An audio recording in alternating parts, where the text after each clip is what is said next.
में राम का मंदिर है, उस पर इतना विवाद है। कृष्ण के इतने सारे मंदिर हैं, राम के मंदिर पर हाँ, इतना विवाद क्यों है? कृष्ण के इतने सारे मंदिर हैं, उन पर किसी का नहीं। क्योंकि संगम युग में जो शूटिंग हो रही है वो राम के लिए शूटिंग विवाद की है या कृष्ण के लिए विवाद की शूटिंग है? ब्राह्मणों की दुनिया में,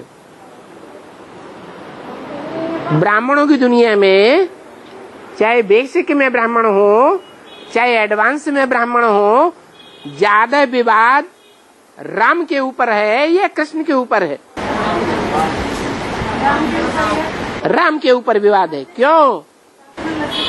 इसलिए है विवाद कि वो गुप्त पार्ट बजाता है, वो अपने को प्रत्यक्ष नहीं करता है, इसलिए गुप्त होने के कारण विवाद है। जब प्रत्यक्ष हो जाएगा तो विवाद दुनिया में समाप्त होते चले जाएंगे। इसलिए मुरली में बोला है कि बच्चे तुम नहीं, तुमको ढेर के ढेर प्रश्न पूछ करके ज्यादा तंग करेंगे अभी। फिर जब प्रत्यक्षता हो जाएगी तो पूछना बंद कर देंगे। नहीं, वो आएंगे और फिर से जाएंगे, ऐसे करेंगे, ऐसे भी बोलेंगे ना।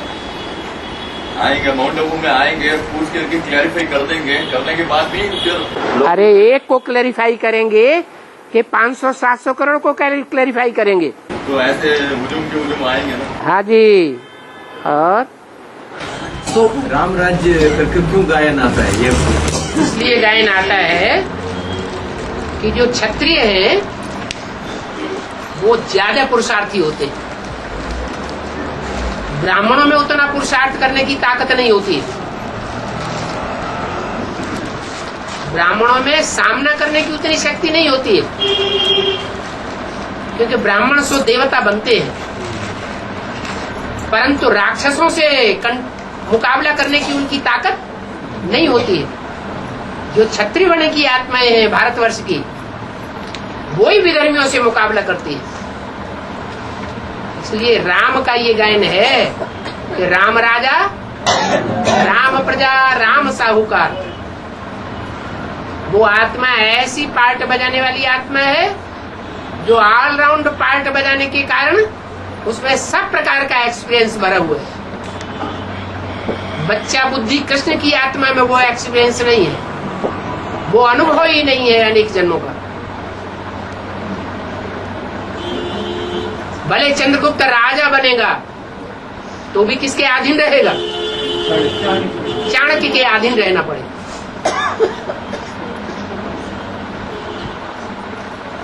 इसलिए राजाई जो है वो राम की आत्मा के द्वारा ही गाई जाती है।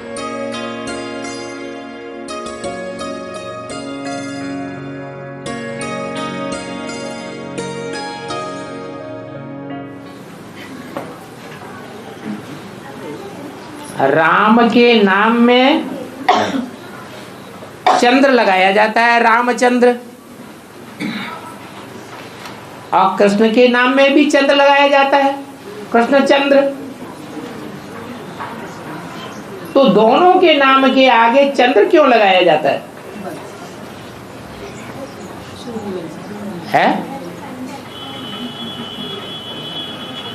किसी के पास जवाब नहीं है? कलाओं में बटे हुए। हाँ, चाहे राम हो और चाहे कृष्ण की आत्मा हो, माया से सब हार खाते हैं या नहीं खाते हैं? जो भी सूर्यवंशी बनते हैं वो सब चंद्रवंशी बनते हैं या नहीं बनते? बनते हैं। तो राम भी रामचंद्र और कृष्ण भी कृष्णचंद्र। शिवरात्रि कृष्ण रात्रि मनाते हैं, राम की रात्रि नहीं मनाते हैं। ये क्या बात हो गई है? इसमें भी कोई राज होना चाहिए ना? है? क्या राज है? हैं? अरे शिव की रात्रि तो इसलिए मनाते हैं कि वो संसार में अज्ञान अंधकार रूपी रात्रि में प्रत्यक्ष होता है। ये बेहद की बात है। हद का जन्म लेने की बात नहीं है। और कृष्ण रात्रि बनाते हैं उसका कारण यह है कि वो कोई साकार जन्म के मरण के चक्र में आने वाली आत्मा है। वो जन्म मरण के चक्र में आने वाली आत्मा अंत तक भी, जब तक पढ़ाई का अंतिम चरण चलता है तब तक अज्ञान अंधकार में ही रहती है, क्योंकि सृष्टि का पहला पत्ता है। पहले पत्ते का उद्धार नहीं होगा तो 500 करोड़ में से कोई का भी उद्धार नहीं हो सकता। तो इसलिए कृष्ण की भी रात्रि बनाते हैं, राम की नहीं मनाते। क्यों? क्योंकि राम की आत्मा तो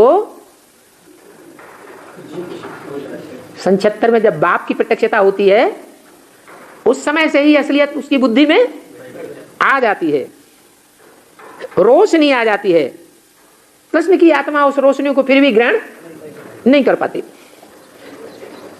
तो राम की नहीं मनाते हैं क्योंकि फर्क पड़ गया ना, काय में, समझने में, बुद्धि में फर्क पड़ गया। शिवरात्रि में कृष्ण की भी मनाई जाती है।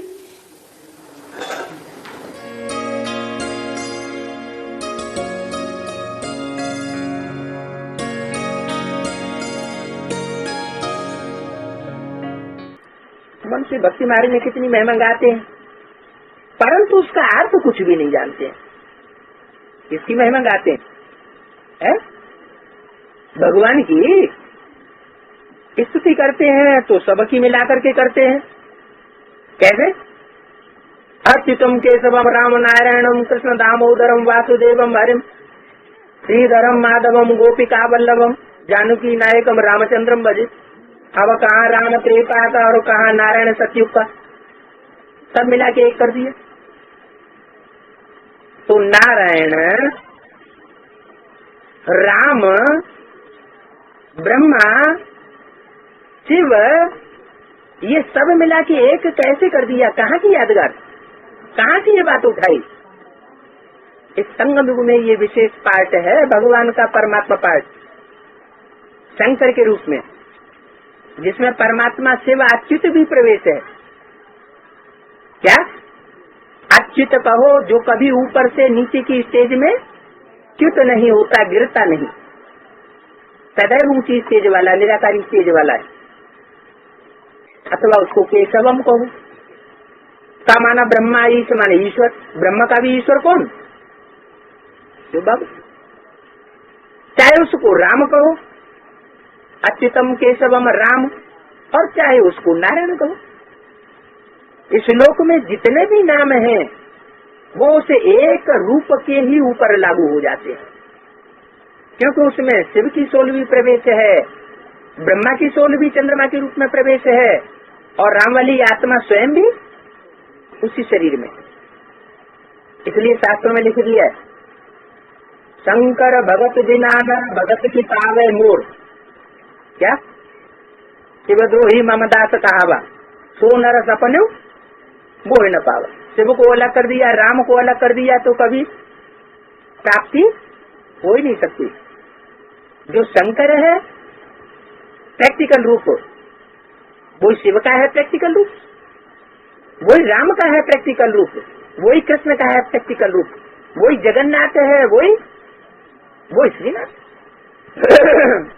इसलिए भक्ति मार्ग में कह देते हैं, राम कहो, कृष्ण कहो, अल्लाह कहो, कुछ भी कहो, सब एक ही एक है। अब बिना शब्द से कह देते हैं, स्तुति करते हैं, सबकी मिलाकर के एक कर देते हैं। जैसे गुड़ और गुड़धानी इकट्ठी कर देते हैं, जिसने जो सिखाया वो फिर कंठ कर लेते हैं। कंठ कर लेते हैं माना आवाज निकालते रहते हैं, लेकिन उसका अर्थ नहीं समझते। हो सकता है कि तुम बच्चों में से कोई राम है। राम माने नाम के आधार पर, जो काम के आधार पर नाम पढ़ते हैं। किस काम के आधार? कहते हैं योगी लोग जिसमें रमण करते हैं, आनंद मनाते हैं, खेल खेलते हैं, उसको राम कहा जाता है।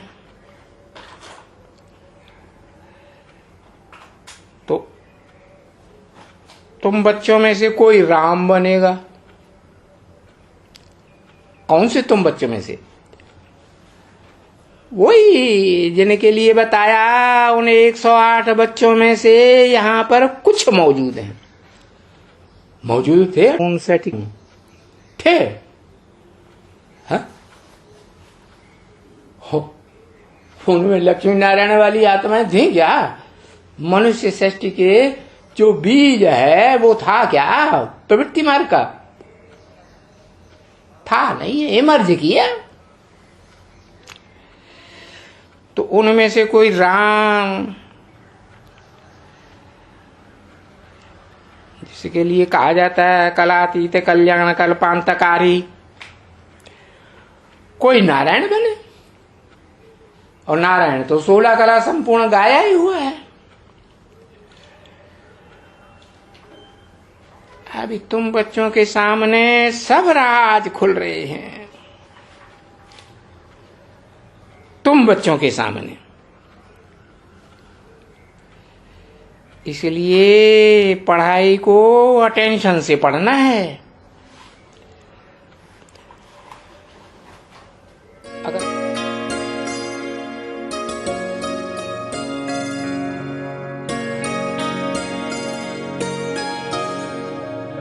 बाबा, त्रेता युग में जहाँ पर राम रहता था, है त्रेता युग में जहाँ पर राम रहता था तो उसका नाम अयोध्या पड़ा। तो बाबा ये अयोध्या नाम किस आधार पर? राम त्रेता युग में रहता ही नहीं था, ये किसने बताया तुमको? है ये राम और ये कृष्ण और ये कंस, ये रावण, ये संगम युग के हैं या सतयुग त्रेता के हैं? बोलता कहीं नहीं। राम है कांटों के जंगल में, हाँ जी। सीता है रावण का जेल में। हाँ जी। तो अयोध्या का पालन करेंगे नहीं करेंगे? अयोध्या को जो 3 भाई और बचे ना, उनमें भरत है, शत्रुघ्न है, उनमें से जो 2 भाई बचे हुए हैं ना, जो विदेशी संस्कृति के बीज हैं, वो अयोध्या का पालन करते हैं। अभी भी पालन वो ही कर रहे हैं। अभी भी दुनिया में विदेशियों का राज्य है, भारतवर्ष में खास। भारत के ऊपर, भारत की शिक्षा के ऊपर, भारत की संस्कृति के ऊपर विदेशियों की छाप पड़ी हुई है। भारतवासी राम की छाप नहीं पड़ी हुई है। राम का राज्य नहीं है, अभी भी रावण का राज्य भारत में है। देवताओं के जो पुजारी होंगे, शिव शंकर के पुजारी, लक्ष्मी नारायण के पुजारी, कलाबद्ध कृष्ण के पुजारी,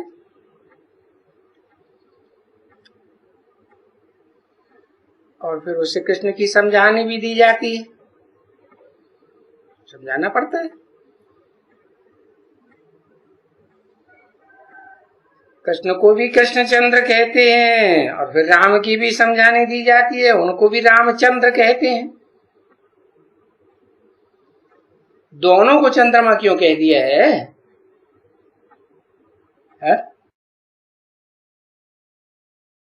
कारण इसलिए कह दिया है कि चंद्रमा में अपनी रोशनी नहीं होती है, और चाहे वो 16 कलाबद्ध कृष्ण की आत्मा हो, और चाहे वो कलातीत बनने वाला है, जो शास्त्रों में नाम दिया विवस्वत, में सूर्य को आके ज्ञान देता हूं, नाम देता हूं सूर्य।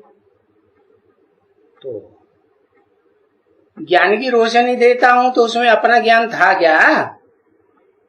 था नहीं था। तो विवस्वत कहो, राम कहो, बात एक ही है। तो वो राम वाली आत्मा भी तो लेने वाली हुई ना ज्ञान की रोशनी, कि देने वाली? पहले लेती है फिर भले देती है। तो जिसमें अपनी रोशनी नहीं है लेती है तो सूर्य से चंद्रमा रोशनी लेता है। तो कलाबद्ध कृष्ण की आत्मा हो या कलातीत राम की आत्मा हो, दोनों ही आत्माएं, चाहे संगमी कृष्ण का हो चाहे सत्युगी कृष्ण का हो, चंद्रमा के रूप में तो दोनों को टाइटल मिलता है। तो जो इनको राम और कृष्ण को मानने वाले होंगे तो वो थोड़ा जल्दी समझेंगे, उनकी बुद्धि में जल्दी बैठेगा। बाकी जो नेचर को मानने वाले हैं या फलाने को मानने वाले, ये साइंस को मानने वाले, साइंसदान को मानने वाले, दूरछाई वगैरह, तो इतना उनकी बुद्धि में नहीं बैठता है, बैठेगा ही नहीं। और फिर जो दूसरे धर्म वाले हैं वो भी नहीं।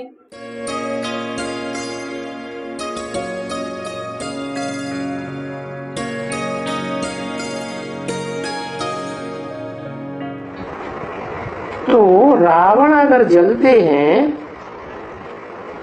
तो जलने से कोई राम राज्य हो जाता है? अरे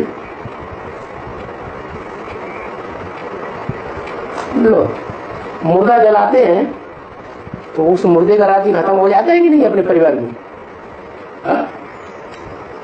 तो रावण जलते हैं तो कोई राम राज्य थोड़ा ही स्थापन हो जाता है?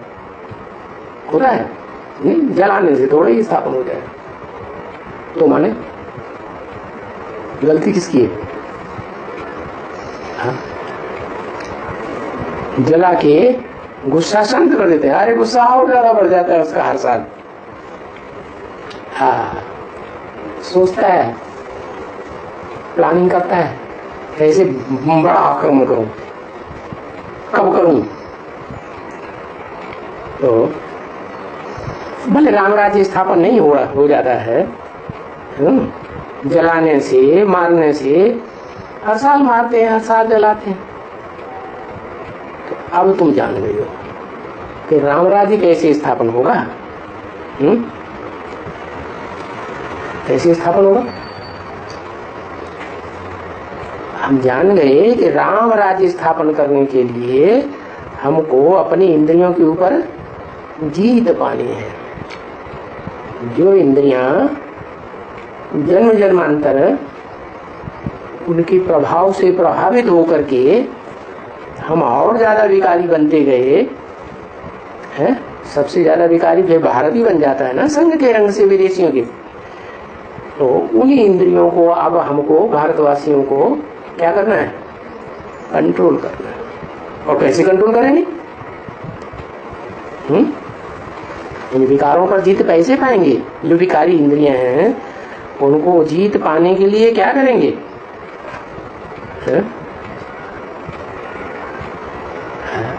वहां भक्ति मार्ग में क्या सुनते हो? भक्ति मार्ग में सुनते हो अनेक कथाएं, अनेक किस्म की बातें सुनते रहते हो। और बाप अभी तुम्हें आकर कितना सहज बताते हैं। क्या समझाते हैं कि ये शास्त्र वगैरह पढ़ना, कथा कहानियां सुनना सुनाना बंद करो शास्त्रों की। हैं? फिर क्या करें? क्या करें? हैं?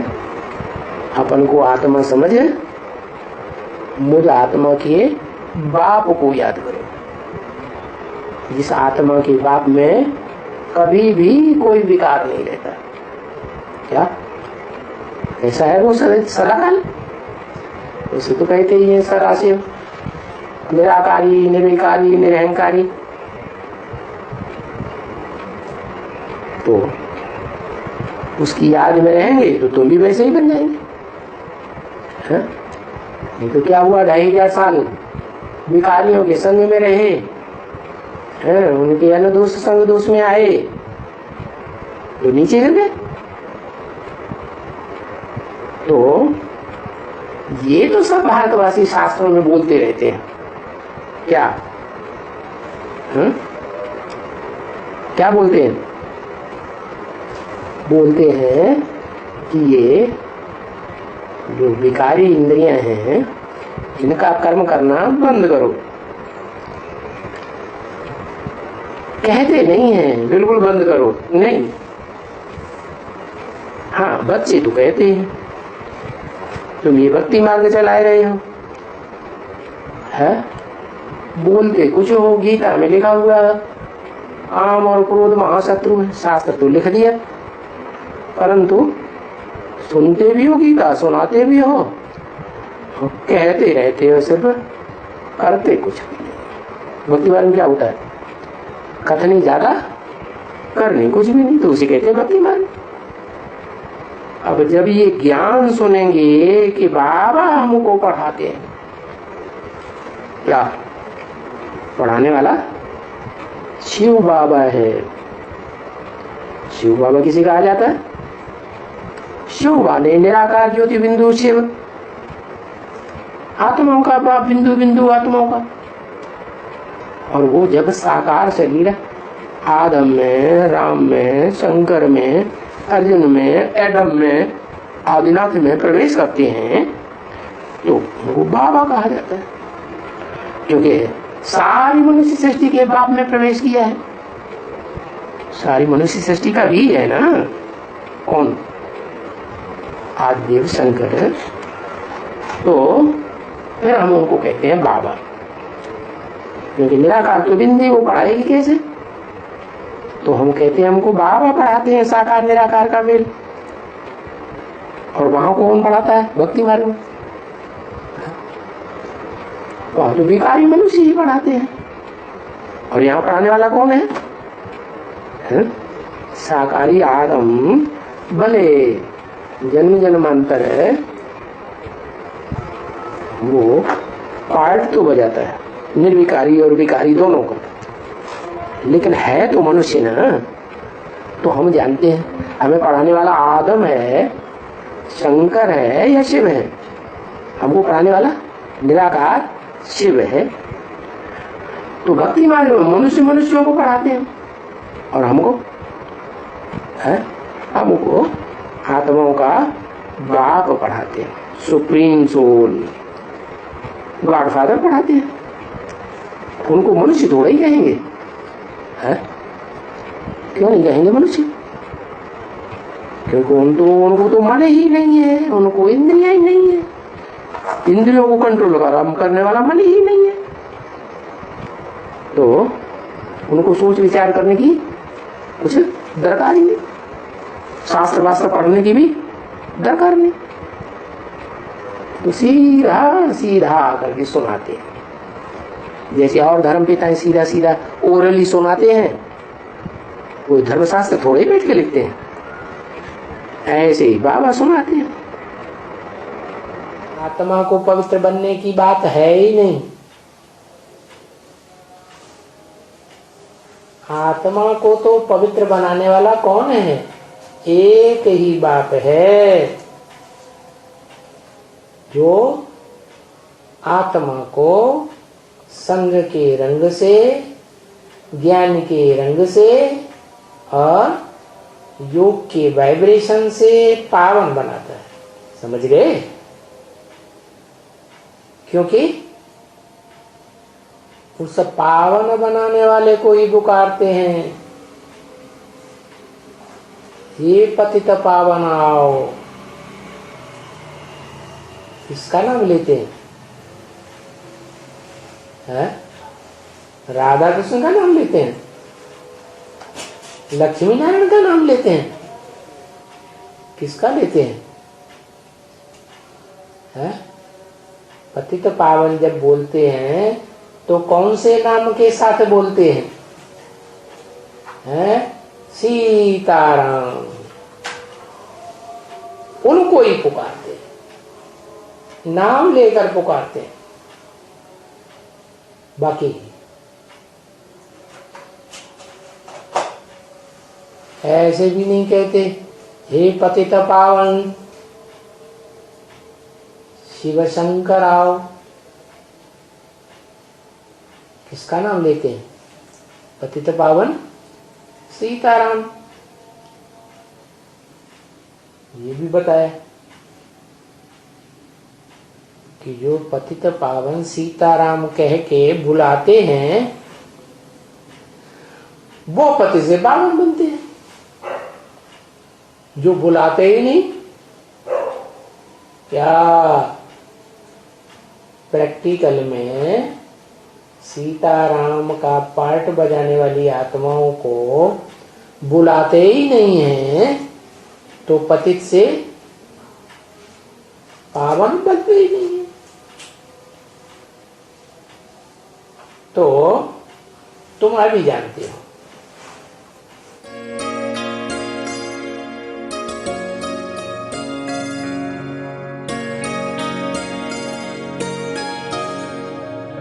राम का पादम करके पाँव का पूरा दिखाते, राम ने इधर इधर फिराए करके। भद्राचलम और हरिद्वार उधर गए तो मंदिरों में गए तो पूरा श्री राम ने इधर घूमा और ये दिखाते लोगों को सही। क्या कह रहे हैं ये? मंदिरों में जाते हैं तो दो पाद दिखाते हैं, पाँव। हाँ, राम की पादुका दिखाते हैं। हाँ, पाँव माने बुद्ध रूपी पाँव।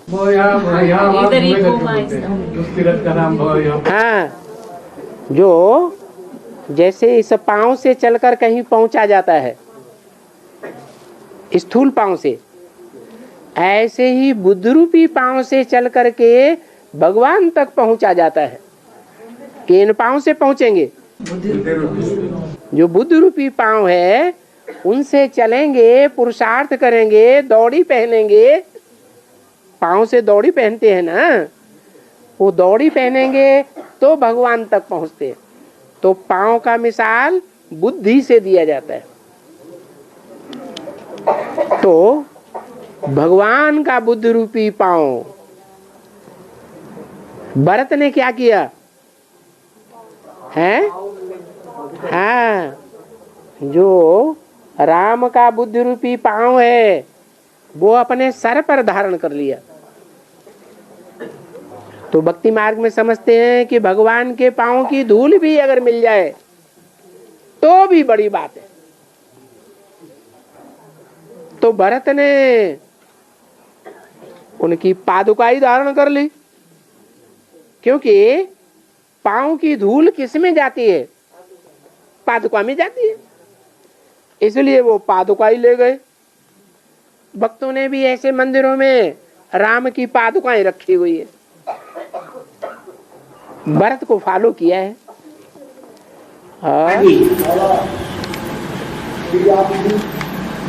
को गए हैं तो जो लौट के आए हैं तो प्रजा को बहुत खुशी लगी। और प्रजा ने कटारे खोले हैं तो हम लोग कौन से कटारे खोले?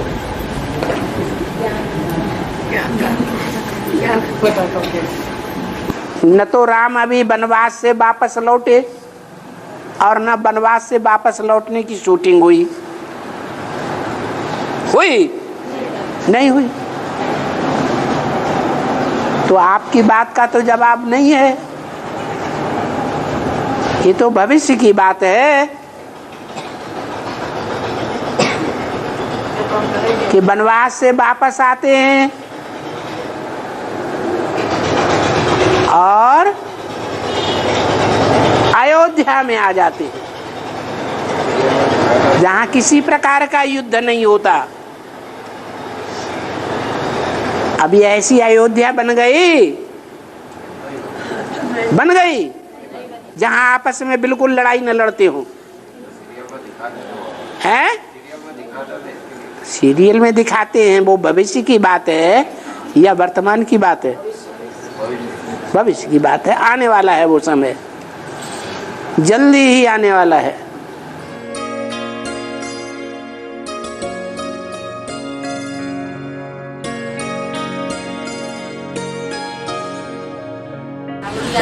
जो अभी आदमी आएगा ना तो बोलता है मैं राम मंदिर बनाने नहीं देगा, मस्जिद तोड़ने नहीं देगा। हैं?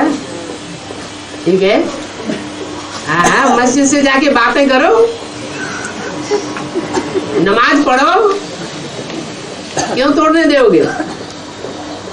सच्चाई ये है कि उस मंदिर में एक भी मुसलमान कभी नमाज पढ़ने नहीं जाता था, और अयोध्या में एक भी मुसलमान नहीं रहता था, लेकिन वोटों का चक्कर है ना, इसलिए ये सब हो रहा है। वोटों का चक्कर माना प्रजा के ऊपर प्रजा के राज्य का चक्कर, बेकायदे राज्य चलाना है।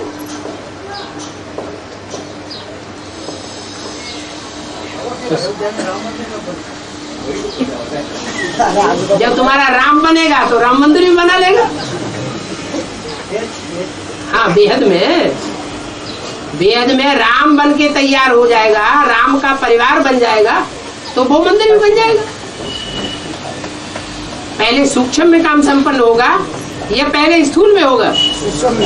पहले सूक्ष्म में संपन्न होगा। और ये काम करने के लिए कोई में तो आवेंगे ना। कोई प्रश्न करे कि राम में ही क्यों आते हैं? शास्त्रों में भी तो लिखा हुआ है सबका सदगति दाता राम। तो शास्त्रों में जो बातें लिखी हुई है वो कहाँ की यादगार है? संगम युग की यादगार है। इसलिए बोला है कि राम बाप को कहा जाता है। कृष्ण को बाप कहा जाता है ऐसे तो कहीं बोला नहीं। कृष्ण का तो बच्चे का रूप शास्त्रों में भी प्रसिद्ध है। तो राम सदगति दाता गाया हुआ है, लेकिन ये कोई नहीं जानता कि उस राम में वो निराकारी राम शिव प्रवेश करता है तब वो सदगति करता है। तो कोई में तो आवेंगे, जिसमें आवेंगे वो है ज्ञान का सागर। जैसे ज्ञान नदियां होती हैं, सरोवर होते हैं, गड्ढे गड़ीचियां होते हैं, तो ऐसे ही जो सबसे बड़ा ज्ञान का आगार है उसको कहा जाता है ज्ञान सागर। वो ज्ञान के द्वारा आकर के लिबरेट करता है, सब आत्माओं को बंधन से छुड़ाता है। जितना ज्यादा ज्ञान गहरा होगा वो आत्मा उतना ही अपने को जन्म जन्मांतर स्वतंत्र रखेगी। ये स्वतंत्र बनाने की पढ़ाई परमात्मा बाप आकर के पढ़ाते हैं, लेकिन सारी दुनिया इस समय परतंत्रता के बंधन में जकड़ी हुई है। बंधन वाली आत्माओं को, बांधेली आत्माओं को परमात्मा आकर के छूटीला करता है।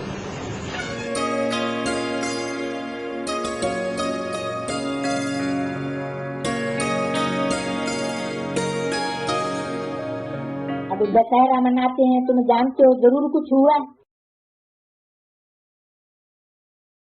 जिस कारण दशहरा मनाते हैं। रावण को जलाते हैं। रावण का आसुरी भ्रष्टाचारी राज्य था तो उनको जलाते हैं, परंतु वह जलने की चीज है नहीं।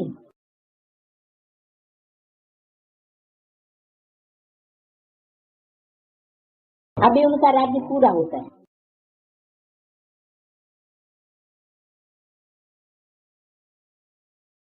जब तक राम राज्य स्थापन हो जाए तब तक ये भ्रष्टाचारी राज्य चले।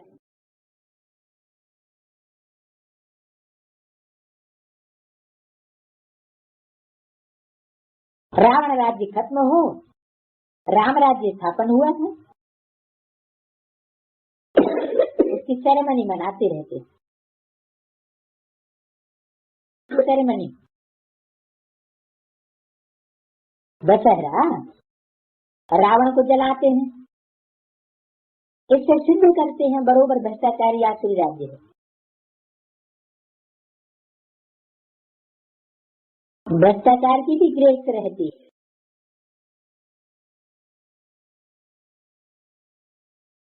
भ्रष्टाचार द्वापर युग से शुरू होता है। पहले पहले 2 कला भ्रष्टाचार रहता है, फिर 4 कला, फिर 8 कला, फिर 10 कला, बढ़ते बढ़ते 16 कला भ्रष्टाचार हो गया। माना भ्रष्टाचारी अथवा विकारी भी पहले सतो प्रधान, फिर सतो सामान्य, फिर रजो और तमो बनते हैं।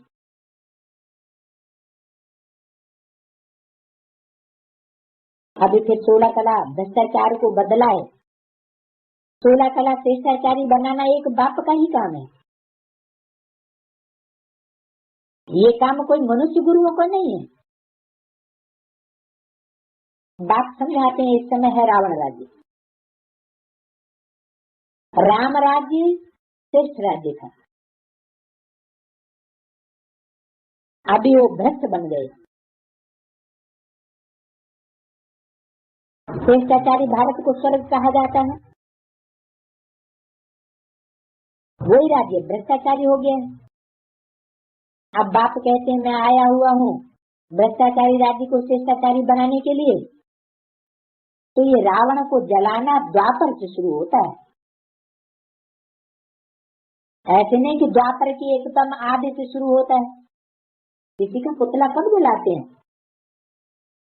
जब कोई बहुत दुख देते हैं तो उनका पुतला बनाए जलाते हैं। अति हो जाती है। तो द्वापर के आदि में नहीं कहेंगे कि विकारों की अति हुई। कब हुई? द्वापर के अंत में। तो ऐसे नहीं कहेंगे कि रावण को जलाते हुए 5000 वर्ष हुए। भक्ति मार्ग शुरू होता है तो ये उपद्रव शुरू होते हैं। अब फिर रावण राज्य का विनाश, राम राज्य की स्थापना कैसे होती है तो तुम जानते हो,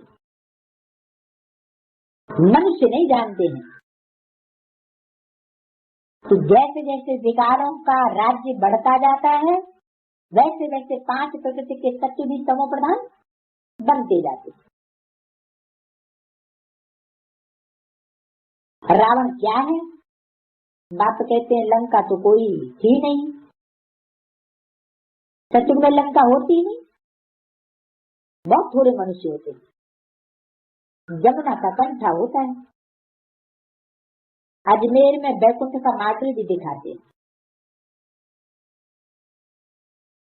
परंतु समझते नहीं है। 5000 वर्ष पहले मुआफिक राम राज्य की स्थापना हो रही है। पहले भी हुई थी और अब फिर से ये राम राज्य की स्थापना हो रही है। और जिस राज्य की स्थापना हो रही है वो दुनिया तो पहले भी पवित्र ही थी। पवित्र ही दुनिया ही होती है। अभी है विकारी दुनिया। कौन सी दुनिया की बात बताई? क्या नाम दिया है? अरे जो नई दुनिया स्थापन होगी उसका नाम क्या दिया? राम राज्य की दुनिया। यथा राजा तथा प्रजा। तो वहां राजा कैसा होगा? है जो नई दुनिया का कंट्रोलर होगा प्रैक्टिकल जीवन में, क्योंकि शिव तो कंट्रोल करता नहीं, न तो किसी के कंट्रोल में रहता है और न किसी को कंट्रोल करता है। उसका कर्मों का हिसाब किताब का लेखा जोखा ही किसी के साथ नहीं बनता। तो नई दुनिया का पहले पहले कंट्रोलर कौन होता है? राम राज्य का गायन है ना। कृष्ण राज्य का गायन नहीं है, नारायण राज्य का गायन नहीं है, ब्रह्मा राज्य का गायन नहीं है, विष्णु राज्य का गायन नहीं है। किसका गायन है? शिव राज्य का भी गायन नहीं है, राम राज्य का गायन है। तो वो राम राज्य में दुनिया ही पवित्र होती है, अपवित्र दुनिया नहीं होती। फिर सत्य की पावन दुनिया कैसे बनती है? सो बात राम बाप ही आकर के सुनाते हैं। क्या गांधी जी ने नारा लगाया, क्या नारा लगाया? कौन सा राज्य स्थापन करेंगे? राम राज्य स्थापन करेंगे। कोई कहने वाला निकला कि राम राज्य स्थापन करेंगे तो राम चाहिए या नहीं चाहिए? हैं? कोई ने नहीं पूछा। राम राज्य की स्थापना तो राम ही करेंगे ना, कोई दूसरा कैसे करेगा? अभी जो दुनिया है वो विकारी है या निर्विकारी है? विकारी दुनिया है। और जब राम राज्य होगा तो दुनिया कैसी होगी? ये निर्विकारी होगी। तो जो विकारी दुनिया है वो निर्विकारी सचुगी दुनिया कैसे बनी, सो बाप ही सुनाते हैं।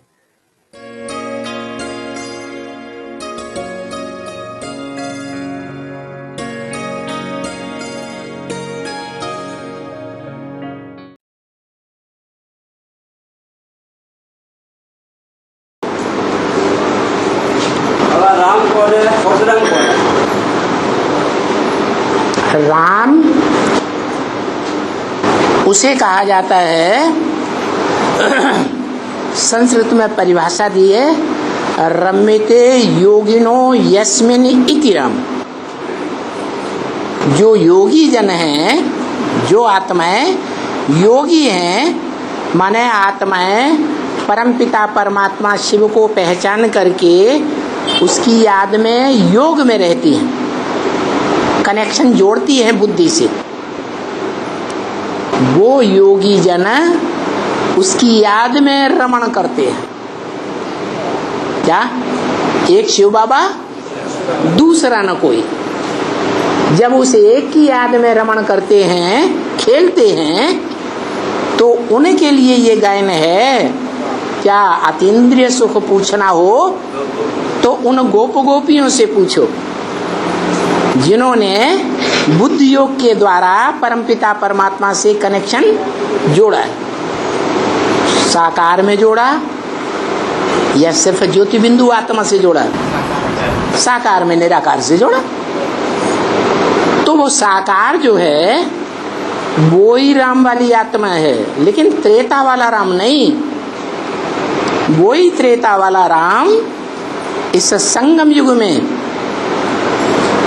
झाड़ के चित्र के ऊपर बैठा हुआ दिखाया गया है। क्या कर रहा है? हैं? हाँ, क्या कर रहा है? याद में रहकर आत्माओं को खींच रहा है। यही तो शिव बाबा ने कहा है, मैं तुम बच्चों को नैनों पर बिठा कर ले जाऊंगा। क्या? नैनों पर बिठा के ले जाऊंगा, माना प्यार की दृष्टि से ले जाऊंगा, या लाल लाल धर्मराज की आंखें दिखा के ले जाऊंगा तुम बच्चों को, उन बच्चों को नहीं। क्या? वो दूर के हैं। तुम बच्चों को जो सन्मुख बैठते हैं उनको ले जाऊंगा। और सभी आत्माओं को खींच रहा है या सिर्फ तुमको ही खींच रहा है? माने 500-700 करोड़ कोई भी इस मनुष्य सृष्टि की आत्मा नहीं होगी जो उसकी याद में न ठहरे। तो वो जो 500-700 करोड़ मनुष्य आत्माएं हैं वो निराकार शिव ज्योति बिंदु कैसे आकर साकार में पार्ट बजाता है, क्या पार्ट बजाता है, क्या करके जाता है, वो 500-700 करोड़ मनुष्य आत्माएं जानती हैं। है? माने वो निराकार को तो नहीं जानती। किसको जानती है? किसको याद करती है? फिर बिंदु को याद करती। जब बिंदु बिंदु बिंदु बिंदु अनेक बिंदु, कौन सा बिंदु है? शिव ज्योति बिंदु। कैसे पता चले कि ये शिव ज्योति बिंदु है? तो जो साकार है उसी को याद किया ना, वो ही राम वाली आत्मा। जो राम साकार रूप में सारी मनुष्य सृष्टि को याद आता है अंत समय में, और उसकी याद में जब टिकते हैं तो आनंद मनाते हैं, खास करके योगी जन। और आम सारी दुनिया उसे याद करती है तो वो राम कहा जाता है। क्या है प्रश्न? क्या था? राम कौन है? परशुराम कौन? हाँ, ये तो राम हुआ। ये अंत समय की बात हुई कि सारी दुनिया उस साकार रूप को याद करेगी, लेकिन परशु का अर्थ है स्पर्श, छूना। मना वो ऐसा पार्टधारी बन जाता है कि आंखों से जो छुएगा प्रैक्टिकल साकार में शरीर के द्वारा, कानों से जो प्रैक्टिकल में दो शब्द भी सुनेगा, जैसा मुरली में बोला, मेरे से दो शब्द भी सुना तो स्वर्ग में क्यों नहीं आवेगा। या कोई भी इंद्रियों से स्पर्श का अनुभव करेगा, हाथों से भी छुआ जाता है कि नहीं, पांव से भी छुआ जाता है कि नहीं। माना कोई भी इंद्रियों से स्पर्श का अनुभव करेगा तो उसको अनुभव होगा कि यही स्पर्श कराने से संपन्न बनाता है। वो हुआ परशुराम। माना अधूरा है या संपूर्ण है? संपूर्ण है? नहीं। देखो मंदिरों में, खासकर शिव के मंदिरों में, खास किसकी पूजा होती है? शिव की पूजा होती है या शिवलिंग की पूजा होती है या शंकर लिंग की पूजा होती है या कोई दूसरे देवता के लिंग की पूजा होती है? शिवलिंग की पूजा होती है। लेकिन दुनिया में क्या समझते हैं लोग? यही शिव है, यही शंकर है, समझते हैं ना। तो जो समझते हैं, और हम भी क्या समझते थे, वो ही शिव है, शिवलिंग, वो ही शंकर है। लेकिन ये नहीं समझते थे कि जो लिंग है वो साकार शरीर की यादगार है। क्या? वो साकार शरीरधारी आत्मा अलग है और उस साकार शरीर में निराकारी सदैव रहने वाली आत्मा शिव ज्योति बिंदु अलग है। जानते थे पहले? नहीं जानते थे, अभी जान गए। क्या? कि शिवलिंग है, माना शिव जब उसमें परमानेंट प्रवेश कर जाता है। अभी परमानेंट प्रवेश कर जाता है, करता है, हैं? एक तो बोला है मुरली में, बैल पर सदा काल सवारी नहीं होती। दूसरा बोला, तुम बच्चे जितना मेरे को याद करते हो उतना मैं तुम्हारे साथ हूं। तो हर समय याद रहती है क्या? याद रहती है, हैं? अच्छा, शंकर वाली आत्मा को याद रहती होगी हर समय, हैं? हैं? हर समय याद रहती होगी, हैं? अगर हर समय याद हो जाए तो वो तो शिव ही हो गई, निराकारी ही हो जाएगी सदैव के लिए। इसका मतलब अभी भी राम वाली आत्मा कहो, नारायण वाली आत्मा कहो, शंकर वाली आत्मा कहो, वो पुरुषार्थी है या संपन्न है? पुरुषार्थी है। माना अधूरा है या संपूर्ण है? अधूरा है। और परशुराम को कितने कला संपूर्ण बताते हैं? 4 कला संपूर्ण। तो 16 कला तो नहीं हुआ? हुआ? नहीं हुआ। तो वो रूप जो है परशुराम का रूप हुआ। परशुराम माने स्पर्शराम।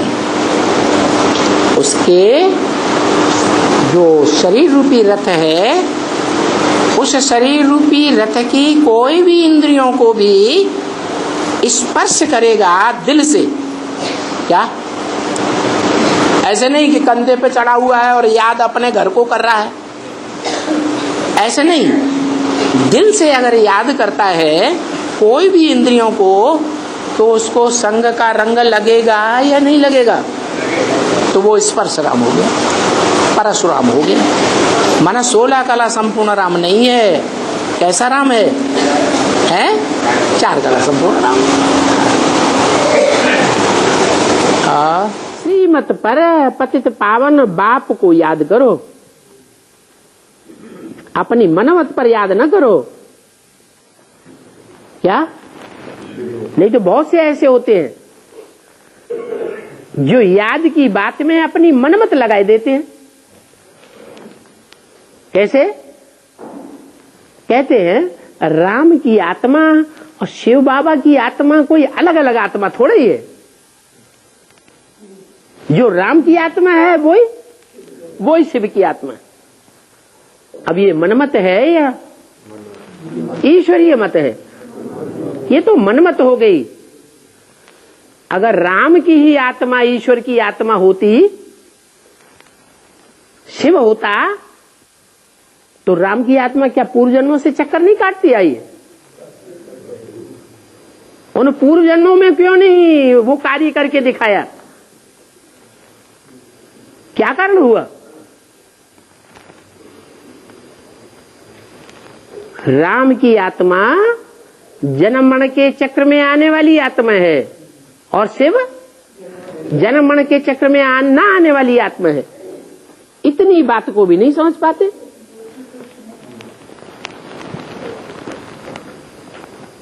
पावन बनाने वाला वो ही हो सकता है जो खुद कभी भी पतित न बना हो, वो ही पावन बना सकता है। बल पावन बनाने के लिए शरीर धारण करना पड़ता है, पतित शरीर में आता है। लेकिन जब तक पतित शरीर में है तब तक कोई भी पतित से पावन क्या बन सकता कि नहीं है? जब तक पतित शरीर में आता है एवर प्योर, तब तक कोई पतित से पावन बन सकता है या नहीं बन सकता है? नहीं बन सकता। कब बन सकता है? जिस पतित तन में आता है वो पतित तन पहले पहले बाप समान बने। शिव के साथ शंकर का नाम भी ऐड होने काबिल बने, तब पतितों को पावन बनाने की मशीनरी तेज हो जाती है। मिनटों मोटर तैयार होगा। ये भी शरीर रूपी मोटर है ना। पतित दुनिया में सब पतित और पावन दुनिया में सब पावन।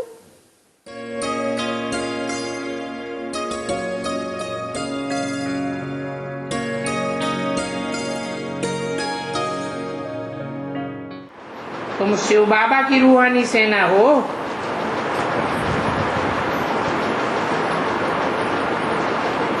राम की बात नहीं है।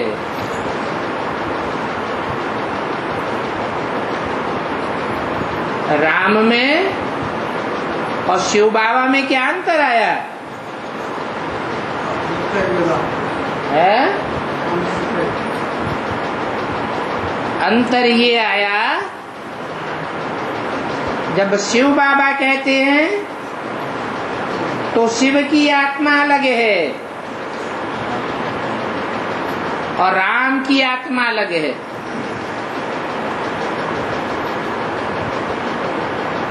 बाबा इसलिए कहा जाता है कि वह शिव साकार राम में प्रवेश करता है। तो जब कहते हैं शिव बाबा, तो तुम्हारा ध्यान सारा शिव की आत्मा पर जाता है।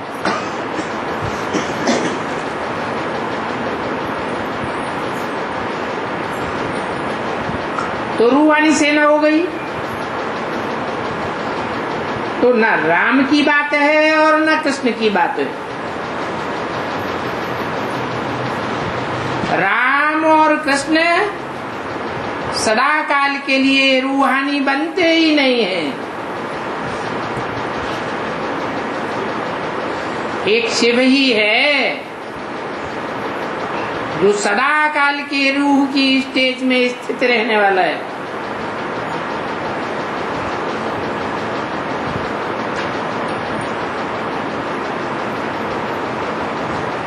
राम कहा जाता है परमपिता परमात्मा को। बाकी वो जो राम आदि की सेना दिखाते हैं वो तो सभी रंग है।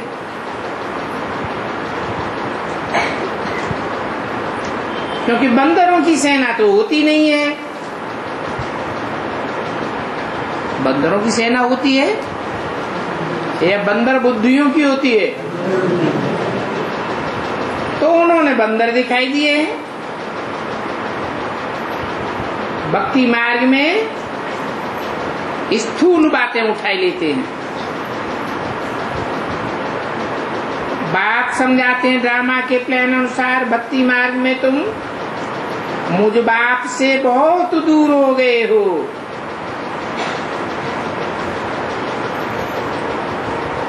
दूर होते होते कितने आर्फंस बन जाते हो।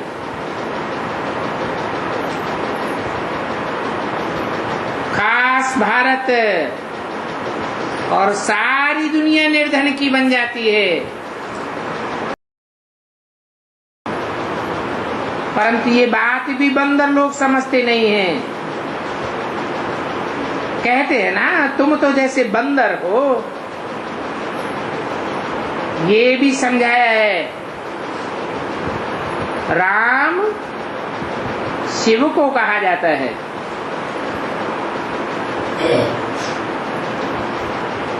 क्यों? राम की आत्मा तो अलग, कृष्ण की आत्मा अलग। राम शिव को कैसे कहा जाएगा? शिव का तो एक ही नाम है, मेरी बिंदी का ही नाम है शिव। औरों के नाम तो देह पर पड़ते हैं।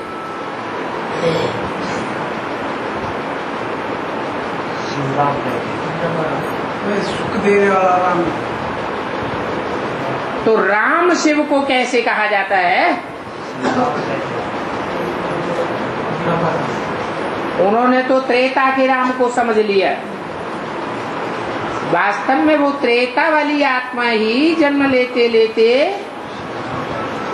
चक्र के आखिर में जब अति तमो प्रधान बन जाती है तो उसमें शिव प्रवेश करते हैं।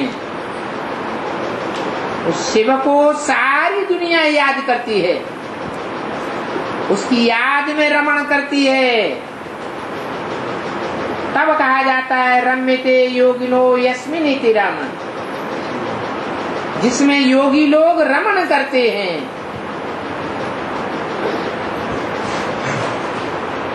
याद में रमण करते हैं। याद से खुशी होती है ना। तो किसकी याद से खुशी होती है? राम की याद से, जो खुद ही 84 के चक्र में आने वाला है। शिव की याद से खुशी आती है। अगर शिव उस ज्योति बिंदु आत्मा को निकाल दिया जाए तो क्या रह जाएगा? शव रह जाएगा, मुर्दा।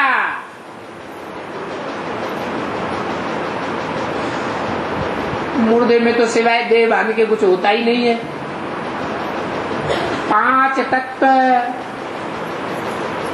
जड़त्वमयी तत्व, विकृति विकृति 2 दिन के अंदर ही सड़ने लगता है, बदबू मारने लगता है, कोई नजदीक बैठ भी नहीं सकता है। इसलिए कहा कि राम शिव को कहा जाता है। राम राम जब जपते हैं तो वो भक्त लोग त्रेता वाले राम को याद नहीं करते हैं, नहीं करते हैं? है? वो तो त्रेता वाले राम को ही समझते हैं भगवान, लेकिन बाप कहते हैं वो त्रेता वाला राम तो 14 कला संपूर्ण,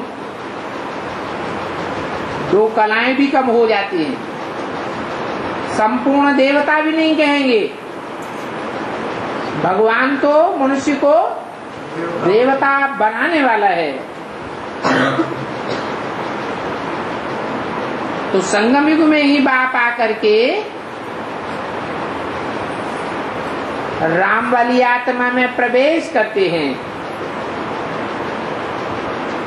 तो बाप भगवान को सब याद करते हैं। माला बनाते हैं तो ऊपर में फूल भी दिखाते हैं। फूल तो बहुत हल्का होता है, और माला के मण के भले आत्मा की यादगार है तो भी उनमें भारीपन दिखाते हैं। शिव प्रवेश करते हैं, आत्माएं भी प्रवेश करती हैं। किसके प्रवेश करने से हल्कापन रहता है और किसके प्रवेश करने से भारीपन आ जाता है? आत्माओं के प्रवेश करने से भारीपन आ जाता है। तो जो आत्माएं माला का मणका बनती हैं उनके मुकाबले जो फूल है उन पर में वो शिव की यादगार है, क्योंकि वो सदैव निराकार है, वो कभी भी साकार नहीं बनता। तो उनको याद करना है। बलराम के शरीर में तुम याद करते हो, तुम याद किसको करते हो? शिव आत्मा को याद करते हो। बाकी राम ने बंदर सेना ली, ये हुआ, ऐसी कोई बात नहीं है। बंदर बुद्धि मनुष्यों की बात है। किसी लोग जब ऐसी ऐसी बातें सुनते हैं तो भारतवासियों की कितनी हंसी उड़ाते हैं।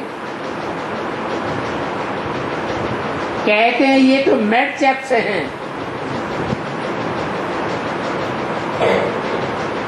राम की सीता चुराई गई, कृष्ण को इतनी रानियां थी, कितना बेविचारी था, कितना दोष धरते हैं। अभी तुमको तो स्मृति आ गई है। बरोबर हम भी बंदर थे। अभी बाप ने कहा हियर नो इविल, इन गंदी बातों को मत सुनो।